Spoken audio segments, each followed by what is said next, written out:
tema da minha mensagem aqui é: tudo tem um preço. Repita comigo: tudo tem um preço. Isso, tudo tem um preço. E a minha proposta hoje é mostrar a você que a família também tem um preço. Manter uma família, manter um casamento, manter uma estrutura familiar tem um preço. E eu quero usar um texto onde Jesus não está falando de família, mas ele está falando de quem deseja segui-lo, de quem deseja ser seu servo. E automaticamente, quando nós olhamos para o preço que precisa ser pago para aqueles que querem ser discípulos de Jesus, nós podemos fazer claramente um paralelo entre os valores que aqueles que servem a Cristo retêm no que diz respeito a casamento, a família. Então, nós vamos começar, vai ser rapidinho, certo? Lucas 14, 25, coloque o texto na tela. Nós vamos até o 34, que diz assim: grandes multidões o acompanhavam, e ele, voltando-se, lhes disse: se alguém vem a mim e não aborrece seu pai, sua mãe, sua mulher e filhos, e irmãos e irmãs, e ainda a sua própria vida, não pode ser meu discípulo. Deixa aí por enquanto, deixa aí, presta atenção. Vamos terminar o versículo 26, unindo o início ao final. Bom, se alguém vem a mim, certo, não pode ser meu discípulo. Olha só, se alguém vem a mim, ele não pode ser meu discípulo se não estiver disposto a pagar um preço. O preço de enfrentar, por causa do estilo de vida agora do discípulo, com seu pai, com sua família e consigo mesmo, os desafios dos embates, das tentações, das vontades humanas de fazer aquilo que contraria a vontade agora do mestre. Jesus vai explicar isso de uma forma bem interessante. Vamos lá, verso 27. E qualquer que não tome a sua cruz e vier após mim, não pode ser meu discípulo. Pois qual de vós, pretendendo construir uma torre, não se assenta primeiro para calcular a despesa e verificar se tem meios para concluir, para não suceder que, tendo lançado os alicerces e não a podendo acabar, todos os que a virem zombem dele, dizendo: este homem começou a construir, mas não pôde acabar.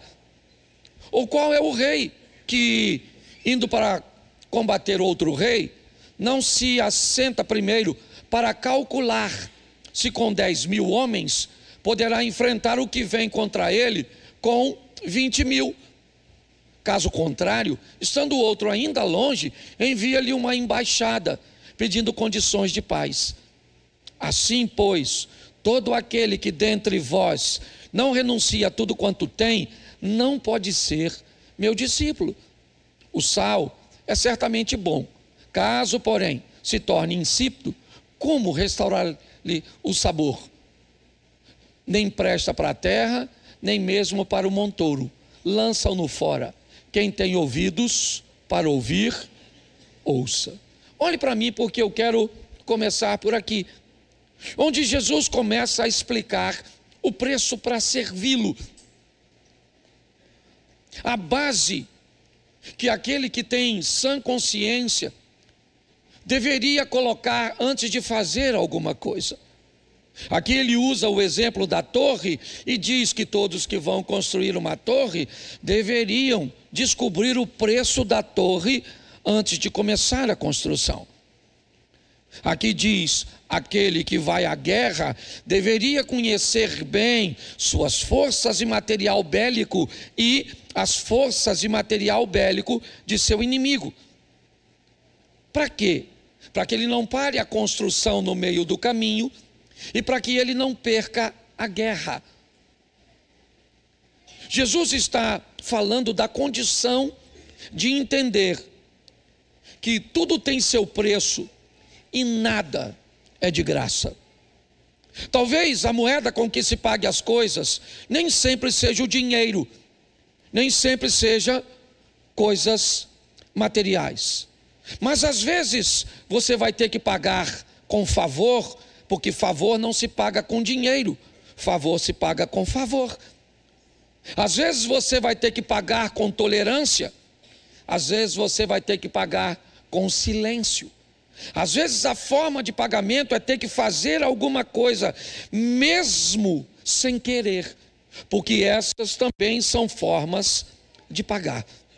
Mas é importante que você entenda que você terá que pagar ou terá sérios problemas. Então a minha pergunta é: você sabe quanto custa manter uma família? É isso que eu quero refletir com você. Quanto custa constituir uma família? A primeira coisa que vai te custar é que você vai ter que ser alguém destemido e ousado. Montar uma família custa daquele que deseja perder o medo. Ele não terá a resposta imediata para dizer: você tem certeza que vai dar certo? Não, eu não tenho certeza que vai dar certo. É lógico que eu não tenho certeza que vai dar certo. Eu não posso ter nenhuma garantia que vai dar certo. Ninguém tem essa garantia. Essa garantia talvez você não conseguiria dar nem mesmo para a sua própria individualidade. Se fosse dar certo, se dependesse só de você. Imagine se você desejar a garantia da união de duas pessoas.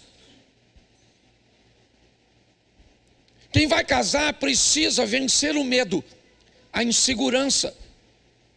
Pessoas que não conseguem fazer isso vão se esconder por detrás de uma frase que eu até entendo e respeito, mas o Criador discorda daqueles que pensam assim, e eu vou ficar com o Criador.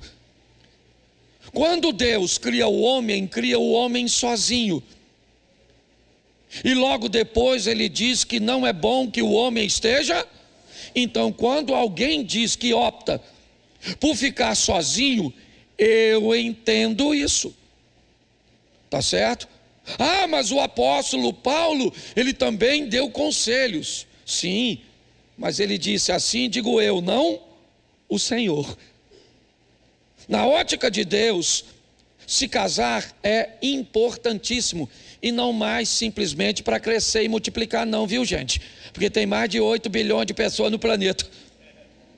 O planeta está precisando mais de gente não, tem que dar uma desafogada nesse negócio. Certo? Mas mesmo assim, se casar é importantíssimo, só que custa perder o medo. Certo? Porque tem gente que diz: deixa eu fazer uma pesquisa aqui, por favor. Ninguém está te criticando, ninguém quer se meter na sua vida, ninguém quer te segregar, não é nada disso. Mas quem aqui é convicto: pastor, eu não estou afim de casar? Levanta a mão, por gentileza. Pode levantar a mão bem alto. Vocês estão com medo, né? Olha lá, tem gente levantando a mão. Isso aí, Deus te abençoe. Isso. Não quer, não quer. Porque tem gente que fica com medo: pastor, eu tenho medo de casar. Por quê? Porque você vai ter que vencer os exemplos negativos. Isso. Se você deseja construir uma família, pare de olhar os exemplos ruins. E olha que tem, hein? Eu estou até parando de brincar com isso, que eu acho que eu já estou desanimando as pessoas. Quando eu começo a falar o preço da luz, do gás. Esse dia o garoto falou: pastor, eu até ia, mas depois dessa palestra do senhor hoje, nem se você me der dinheiro, eu vou. Nós vamos ter que vencer isso. Custa vencer os exemplos negativos. Na maioria das pessoas casadas, se você, principalmente se não tiver Jesus governando, se você perguntar assim, se você fosse casar hoje, você casaria? A maioria das pessoas vai falar assim, com outra pessoa?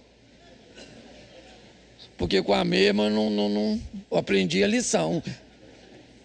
Então custa vencer os exemplos negativos. Eu acho o maior barato. Às vezes a gente vai evangelizar alguém e alguém diz assim, pastor, posso falar a verdade para o senhor? Pai, eu estar na igreja, passei igual o fulano, eu prefiro não estar. Mas eu queria te fazer uma pergunta, quem é que deu fulano como parâmetro para você? Não foi você mesmo? Tá assim de gente boa, você viu o pessoal aqui, 35 anos casado, um cara 35 anos pegando a mesma mulher, irmão? Tem que ganhar uma carteirinha de tarado, é na verdade. Pastor, o que? A minha proposta é mostrar a você que casamento e família não é uma instituição falida, não.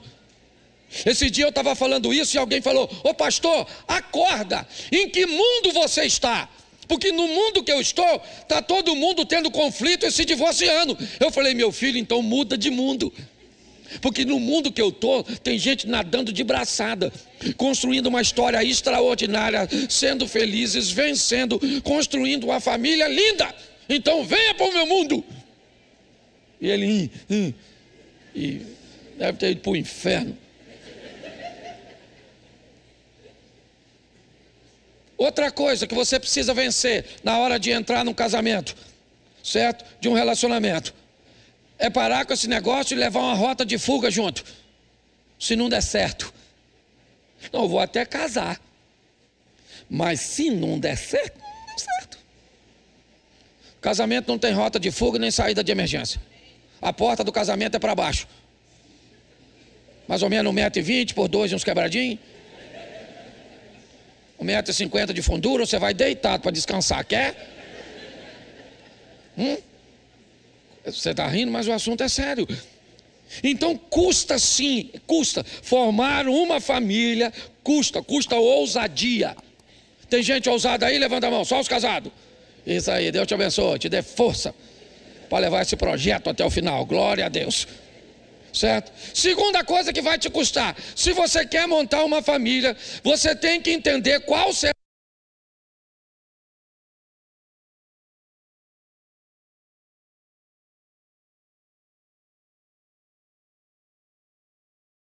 Acabou. O Lucas Agostinho usou tudo. Eu troco aqui, como é que é? Me dá uma instrução. Isso.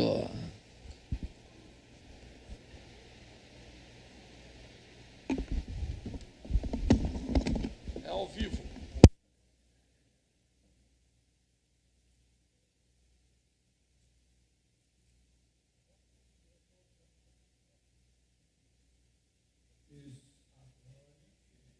Senão eu não prego no segundo. Tá certo? Bom, vai custar de você descobrir ou entender qual é o seu papel a curto, médio e longo prazo. Tá certo? Se você é marido, não queira ser esposa. Entendeu, marido? Marido tem que ter função de marido, cargo de marido. Tem marido que pensa que é mulher. Uns caras esquisitos. Sério. Certo? Se a senhora é esposa, dona, pelo amor de Deus, a senhora tem o cargo de esposa, não queira ser marido. A senhora é forte, poderosa, mas não tem espora. Você consegue entender? Me parece que as pessoas se atrapalham muito na função. Se você quer montar uma família, descubra quando a senhora é a sogra e não o cônjuge. Sogra tem função, sim ou não? Sim ou não? Claro, quem é a sogra? O oráculo. A sogra é um oráculo pela experiência que tem ao longo dos anos. A véia amadureceu, a véia treinou seus filhos, a véia é uma véia sensacional. Então o que essa véia faz? Ela é muda. Fica onde? Na casa? E atende às demandas quando for consultada, oráculo. Entendeu? Mas tem umas velhas que parece que é mulher do filho. Tá? Eu falei para você, a mãe foi para lua de mel, Luca. O cara casou, a mãe da moça foi. Ele chegava de manhã para tomar café, a velha estava lá. Surpresa! Essa velha não sabe o papel dela. Aí o cara ainda falou comigo, pastor, se fosse o senhor, o que o senhor faria? Eu ia falar, minha senhora, toma café conosco. Venha para a nossa mesa que eu vou te narrar tudo que fiz com sua filha essa noite. Eu queria ver para onde essa velha ia, essa perturbada da cabeça. Isso. Custa saber qual é o meu papel. Então, se eu faço parte de uma família, quem eu sou nessa família? Eu sou o cônjuge. E eu sou o cônjuge com funções, certo? E obrigações e cargo, certo? E postura do homem. Então tá bom, eu sou o marido. Não, eu não sou o marido, eu sou a esposa. Não, dessa família que ampliou, eu não sou, eu sou o sogro. É assim que funciona. Eu não posso, há limites. Já faz um tempo, minha nora eu vi aqui, estava com a netinha, certo? Mas foi meu neto. Meu filho me ligou que meu neto estava gritando. Não sabia o que era. Eu corri para lá com minha mulher, para acudir. Quando eu cheguei na frente da casa, minha nora estava com meu netinho no colo, e ele chorando, gritando, e não sabia. Ele era muito novinho, não tinha, e ele não parava de gritar. Então eu peguei ele no colo e comecei a andar pela rua orando, e ele gritando, eu orando, e ele não parava. E aí eu abri a porta do meu carro, minha mulher estava dentro, eu falei, vamos embora. Só que quando eu ia ligar o carro, eu lembrei que aquele menino não era meu filho, ele era meu neto. Eu não tinha o direito de tomar a frente dos pais daquele menino. Entendeu? Então eu esperei meu filho sair com minha nora, entreguei o menino. Entendeu? E eles foram no carro dele, eu fui no meu, orando. Falei, Senhor, eu estava tão nervoso, certo? Que eu falei para minha mulher, vamos passar no shopping. Vamos tomar um café que eu não estou aguentando. Que a minha vontade era encostar no carro dele assim, ó. Empurrar até lá. Então há limites. Custa saber quem você é. Você é o cunhado? Ô cunhado. É cargo de cunhado, função de cunhado. Então, pelo amor de Deus, cuidado. Você é sobrinho, pelo amor de Deus. E você é mãe do sobrinho. Às vezes o menino é perturbado, quebra as coisas. Você é avô. O que é o avô? O avô é um burro que o filho amansou para o neto montar.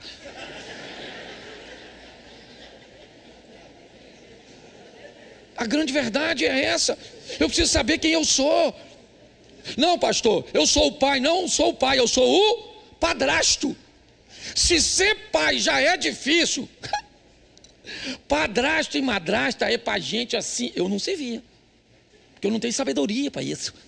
Tem que ser gente do alto escalão, assim, quase anjo, para ocupar esse tipo de cargo de madrasta, de padrasto, porque você paga a festa de aniversário do menino, você faz tudo, o pai que não deu um tostão vem no dia do aniversário, você tem que deixar ele entrar, porque ele é pai dessa criança, tá certo? E aí então, o que vai acontecer?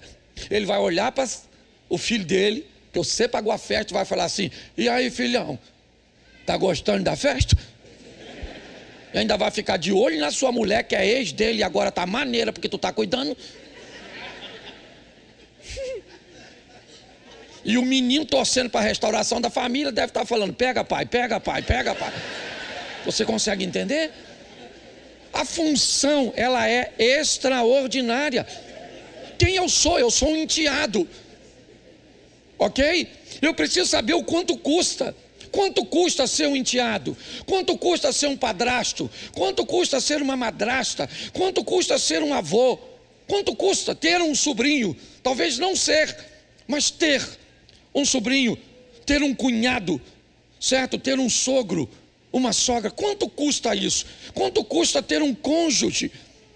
Se você não sabe o preço, você ainda não está pronto para casar. É o que Jesus disse: antes de construir a torre, faça os cálculos. Tá certo? Terceira coisa que te custa, que você precisa saber, certo? Onde eu vou viver quando eu for formar minha família? Também tem um preço. Você vai viver de aluguel? Você sabe o que é pagar aluguel todo mês? Hoje você mora com quem? Quando eu casei, eu nem sabia que pagava luz. Para mim, luz era assim: escurecia, ela acendia. As cores da geladeira eu pensei que aparecesse lá. Você está rindo, mas é sério. Então eu vou morar onde? Qual é a logística? Se eu não fizer uma avaliação, isso pode me custar caro. Eu tenho casa própria, beleza? Eu tenho uma casa própria no lugar impróprio. O cara constrói uma casa própria em cima da casa. Quem te falou que é própria? Você quer ter algum direito construindo uma casa no quintal dos outros? Antes de casar, consulte o advogado. Pega um conselho, certo? Faz no quintal. Você está rindo? A casa é até própria, mas o lugar é? Então deveriam olhar. Vai morar numa casa que é de herança da família. E família é o maior barato, porque olha só como é que é assim. A mãe tem uma casa. Olha que família maneira. Aí tem 4 filhos. Aí essa filha casou com uma pessoa responsável, o camarada é bem de vida, construiu uma estrutura e construiu uma casa para ele. Aí a outra casou também com outra pessoa, que tal, e construiu uma casa. Aí a outra também construiu. Aí uma foi morar na casa da mãe. E aí ela pensa que quem construiu a sua não precisa. Então eu agora vou morar nessa casa porque você tem a sua. Acorda, santa. Tem porque meu marido construiu. Isso aqui é de todos nós. Vai ter que dividir. Olho grande. Você não precisa. Quem fala que não precisa das coisas é quem não precisa, não é você. Mas as pessoas não olham nada disso. Tá certo? Vão morar na casa com outras pessoas. Aí é uma família comunitária, né? Às vezes o quarto não tem uma suíte. Como é que faz amor? Como é que toma banho depois? Não pode ter nem uma sonoplastia.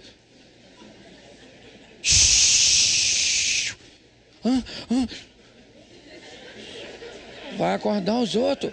Chuveiro tem que abrir e ficar numa posição estratégica para não fazer barulho da água batendo no chão, porque vai acordar os outros. Você não está fazendo sexo, você deve estar roubando um banco. Não é verdade? Então as pessoas têm dificuldade de entender. Olha, gente, não tem problema em começarmos assim, não. Eu não estou fazendo uma crítica, não. Eu comecei assim, certo? Eu só estou dizendo que as pessoas precisam saber o quanto isso custa. Porque se você não souber o quanto custa, seu casamento, sua família, não vai muito longe. Essa é a verdade. Eu vou te dar alguns textos rapidinho, certo? Você quer construir uma família, aprenda a fazer o corte do cordão umbilical. Coloca para mim, por favor, Gênesis 2:24. Presta atenção. Por isso, deixa o homem pai e mãe, se une à sua mulher, tornando-se os dois uma só. Não forme uma nova família se você ainda não tem condições de desconectar-se, quer financeiramente, quer emocionalmente. E pior, certo? Às vezes você consegue desconectar-se, mas a outra pessoa não consegue. É assim que funciona. Esse dia eu tive que lidar com um caso, com uma mulher que estava enfrentando uma crise no casamento, Ela é uma advogada muito bem sucedida, casada com um advogado também, certo? Os dois muito bem sucedidos, tinham mais de 20 anos de casados, enfrentaram uma crise no casamento. Nessa crise no casamento, eles acabaram se separando. E nessa separação, ela foi e voltou para a casa da mãe, porque a mãe era viúva, tá certo? E com mais 2 filhos casados. Quando a menina voltou para a casa da mãe, o que a mãe recebe em casa? Um presente, certo? Um presente, porque agora a mãe que era sozinha ganha uma companhia. A filha está de volta. E mais do que isso, a filha traz consigo um poder aquisitivo que pode ajudá-la. Pergunto eu a você, essa mãe queria que a filha voltasse para o marido ou não?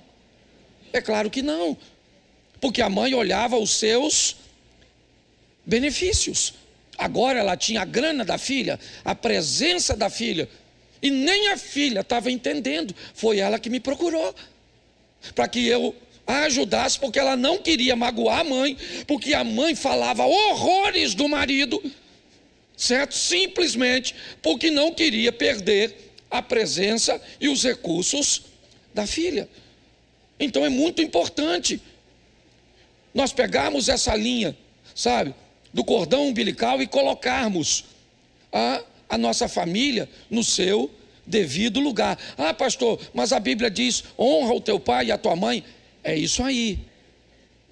Quando a Bíblia diz, deixará o homem, seu pai e a sua mãe, apegar-se à sua mulher, e serão ambos uma só carne, a Bíblia não está falando de abandono.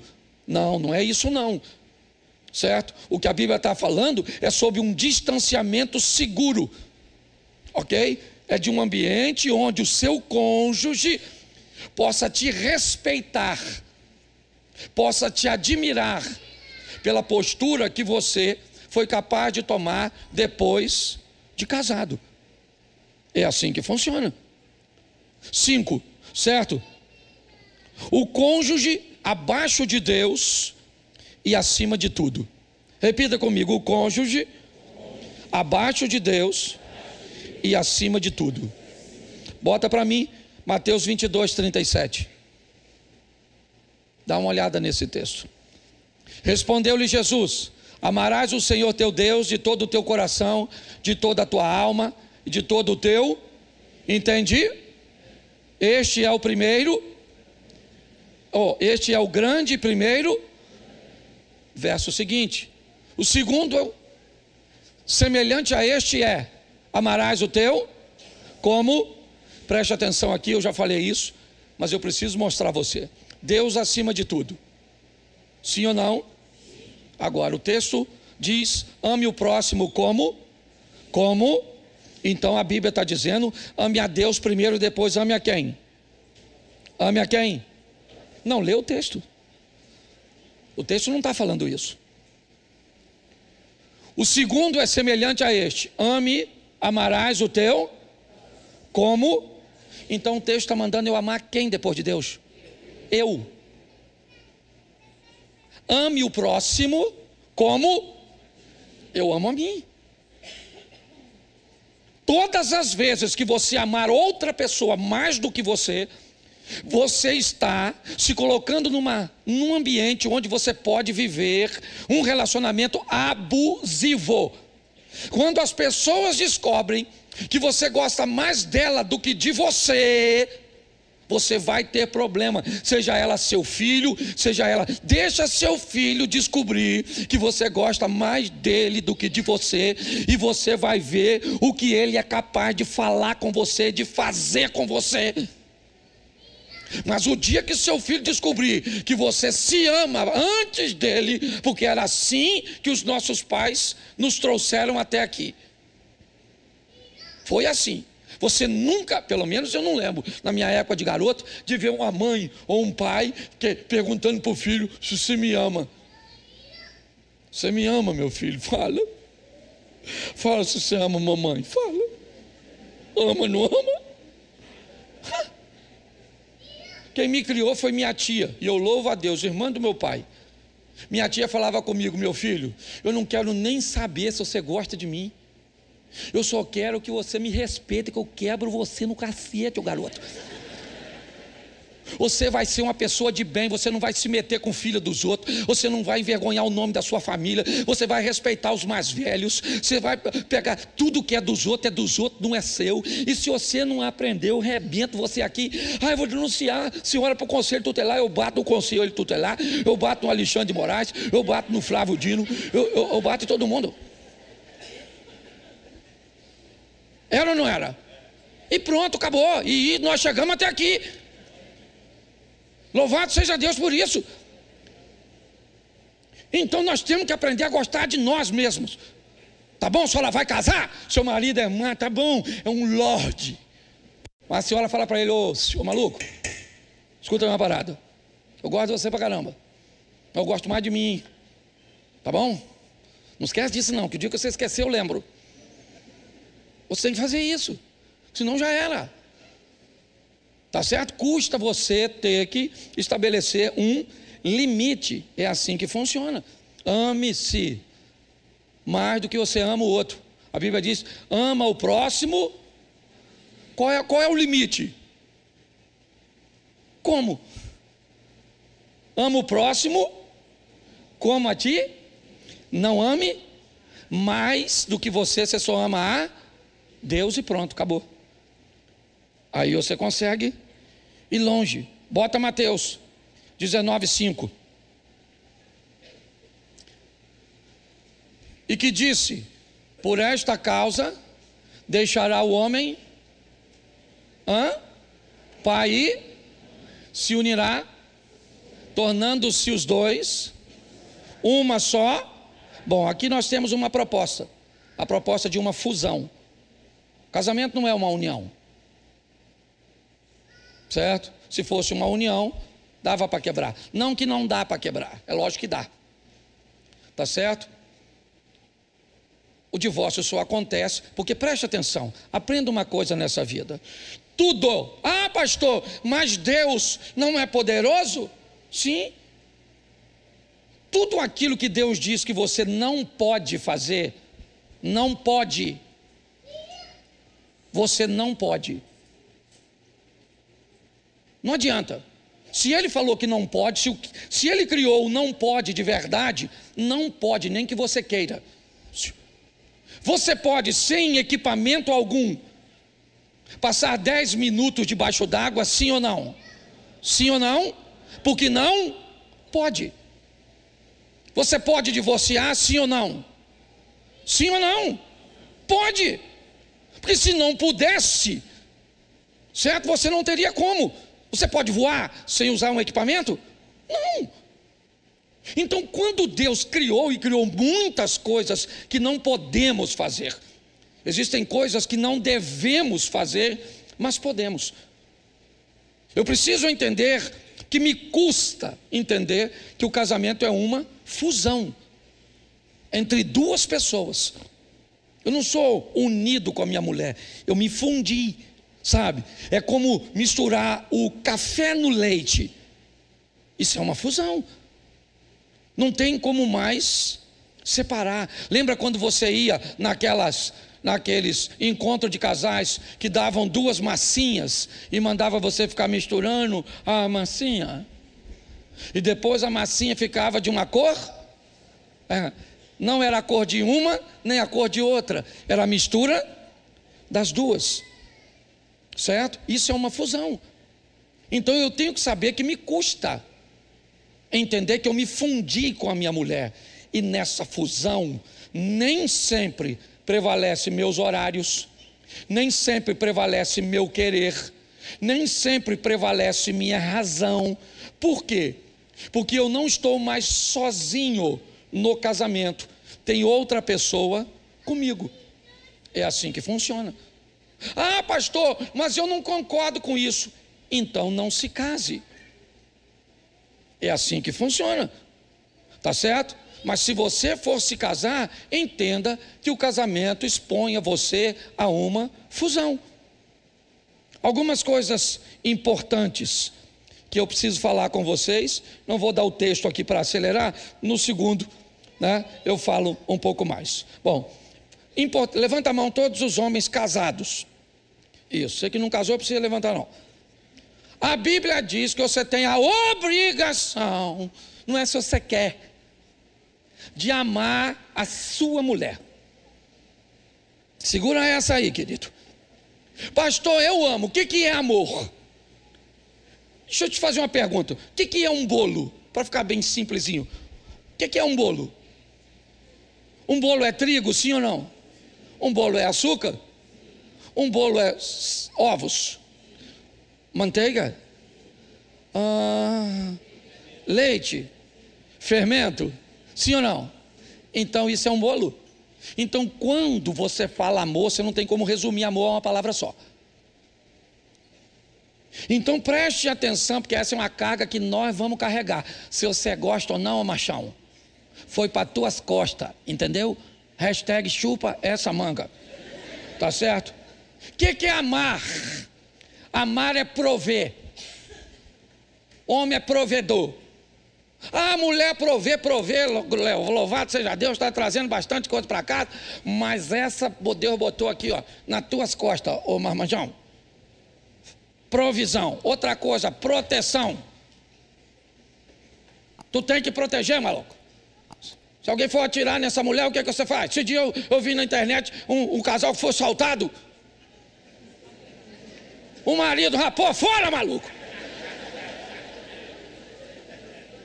Deixou a mulher na linha de fogo. Falei, o ladrão voltou depois para socorrer a dona. Ficou com pena. Ó, eu não vou falar onde foi não, que o pessoal aqui conhece. Mas eu morava num lugar, e aí eu estava chegando em casa, o cara tinha feito um buraco na frente da minha garagem. E eu vi quando eu entrei com o carro. De longe eu vi um monte de terra, eu cansado. Sabe quando você não quer deixar o carro? Você quer ir para casa, coloca o carro dentro, toma um banho para você não sair mais. Mas estava lá.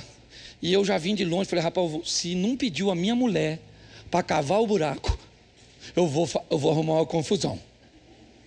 E vim dirigindo e eu vi que tinha um cara em pé assim, ó, perto de um monte de terra. E eu vim, estacionei o carro, desci e fui caminhando. Quando eu olhei dentro do buraco, estava a mulher dele, com a chave de grife, uma serrinha consertando o cano. A minha vontade era falar, a senhora está precisando de um homem aí, dona? Eu olhei, eu nem reclamei, porque como é que eu ia fazer? Eu falei, Jesus, tem misericórdia.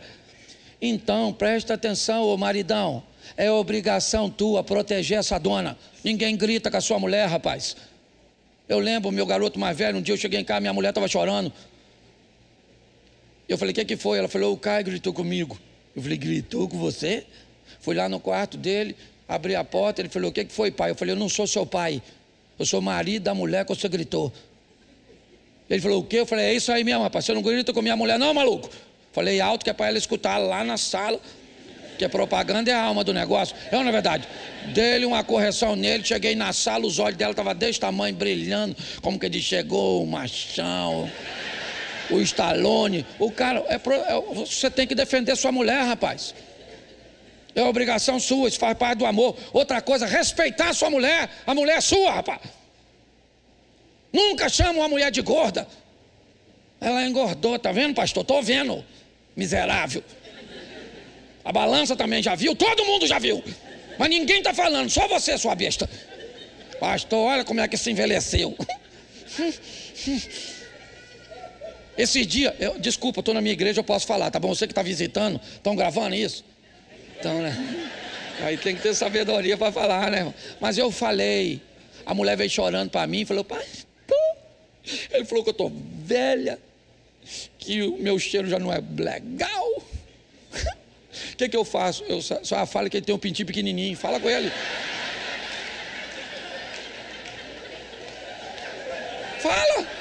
Fala que eu quero ver ele se meter com a senhora. Olha para mim aqui, casamento tem que ter respeito. Não se brinca com mulher dizendo que está velha, que está gorda, que está isso, que está aquilo. Não é assim não, rapaz. Respeito faz parte de amor. Posso ouvir um amém? Essa eu me lasquei, mas falei, não. Custa prover, custa proteger, custa respeitar. Outra coisa, ô maridão, certo? Custa dar carinho. Você sei que você está cansado, mas leva um pouco de energia para casa. Sai de casa inteiro, só volta o refil.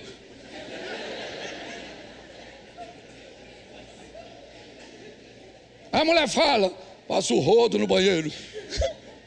Pelo amor de Deus, tô quebrado, tô morto. Então morre, que ela arruma um novinho e bota no seu lugar para ver se ele tenta. Poxa, o trabalho é importante, sim ou não? Sua vida fora de casa é importante, mas não pode entregar tudo, tem que ter alguma coisa. Vá pelo menos na reserva. Já anda alguns quilômetros. Carinho com essa dona, passar a mão no cabelo dela, dar uns beijos na boca dela, aqueles beijos assim, nessas palhaçadas. Isso é barulho de passarinho novo com fome. Entendeu? E prazer. Olha aqui para mim. Prazer. O tempo é curto, já vai acabar já. Prazer. Homem que ama dá prazer à sua mulher. Sim ou não, mulher? Homem que ama dá carinho. Sim ou não? Homem que é homem respeita. Sim ou não? Homem que é homem protege. Sim ou não? E homem que é homem provê. Isso aí. Mas um homem desse parece que é uma franga, né? Fazendo tudo isso. Então eu preciso te dizer o que esse homem também faz. Ele sabe dizer não. Estou dizendo que ele é um babaca, não. Ele é ruim. Ele estabelece limite. Ele provê, ele protege, ele respeita, ele dá carinho, ele dá prazer, mas ele vai implicar com a sua roupa. Vai implicar com o seu horário. Vai ficar de olho na senhora, porque a senhora está maneira. Louvado seja Deus. Vai falar para seus filhos, não vai. Certo? É assim que funciona. Então, tem que entender isso. Eu não posso terminar sem falar das mulheres, né? Já massacrei meus amigos. Agora, toma, dona. Toma, se a senhora riu, chora. Que a igreja é lugar quente. Mulher tem que obedecer. Não gostou não. Quer que eu continue falando delas. A Bíblia diz que a mulher tem que obedecer. Agora, mulher, seja franca para mim. Deixa eu voltar no capítulo anterior. Se o seu marido é um provedor, um protetor, um respeitador, um carinhoso e um cara que tira o seu fôlego de prazer, seja franca aqui, só para nós na intimidade. A senhora seria capaz de obedecer um homem desse, santa?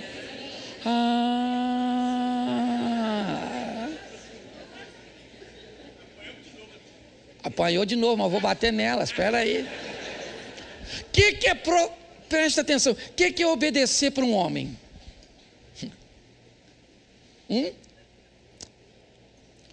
Uma das coisas que o homem entende por obediência é valorização. Valorizar o que ele está fazendo. Essa é a grande verdade. Certo? Quando uma mulher valoriza o que está sendo feito, o que ele está entregando, ele pode até não ser muito habilidoso, tá certo? Mas a senhora vai calibrando, a senhora vai ajustando esse cara. Mas tem que valorizar o que ele traz para casa, o que ele faz com economia, certo? Seu marido tem que ver você corrigindo muitas vezes aquilo que está sendo tratado de qualquer maneira, que está sendo esbanjado. Quando um homem é valorizado, ele entende, certo? Que o que ele traz, que a forma que ele protege, que a forma que ele entrega, certo? Ela está sendo bem recebida. Então ele continua entregando, ele continua fazendo. Todas as vezes que eles sentem que não há valor, Esses dias eu vi um vídeo que me chamou muita atenção. A mulher disse para o marido: eu quero saber, ela não é mais nova do que eu, ela não é mais magra do que eu, ela não é mais bonita do que eu, então por que é que você não ficou só comigo? Ele disse: ela é mais suave que você, ela é mais doce do que você, ela não me manda calar a boca, ela não me critica o tempo inteiro, ela não faz eu me sentir o tempo inteiro que eu sou a única razão pela qual ela não consegue alcançar a felicidade. O que é isso? Um desajuste. Se o homem está entregando, ok? Valorização é uma postura de obediência. Não aquela obediência, tem que fazer tudo o que eu mando, não é isso. É a valorização, é valorizar, é respeitar o marido.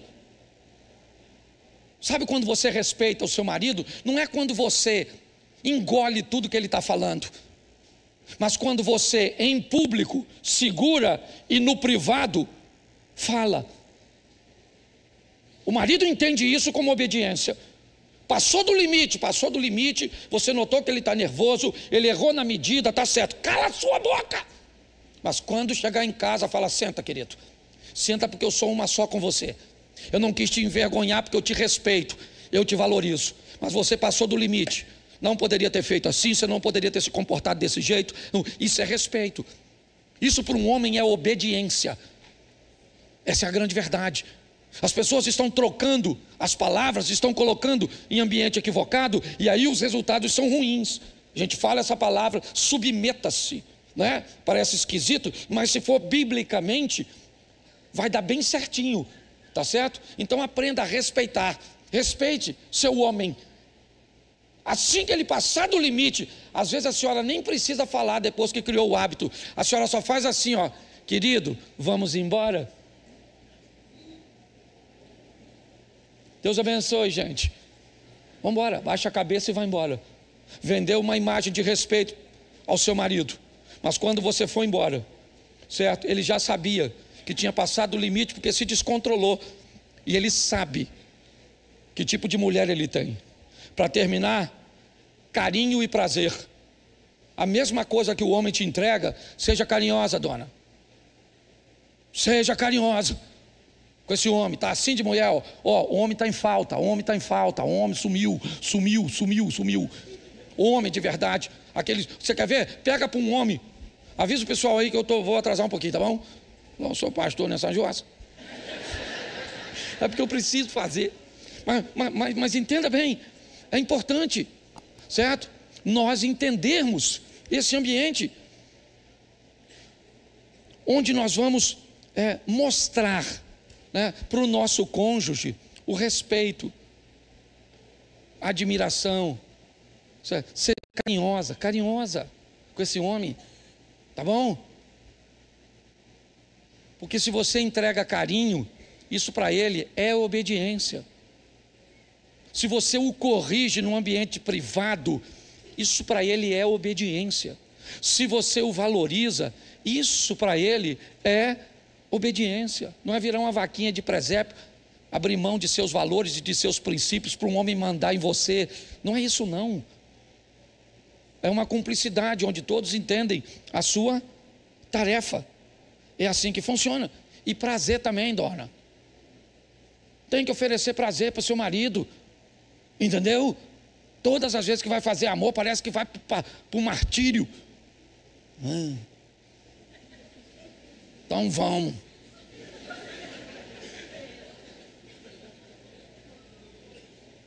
Aí quem está lá? Jezabel, oferecendo assim de graça. Jezabel tem dor de cabeça? Tem nada. Critica nada. Certo? O Ricardão. O Ricardo está lá elogiando, sente o cheiro da sua mulher, você nem nariz tem mais. Você consegue entender?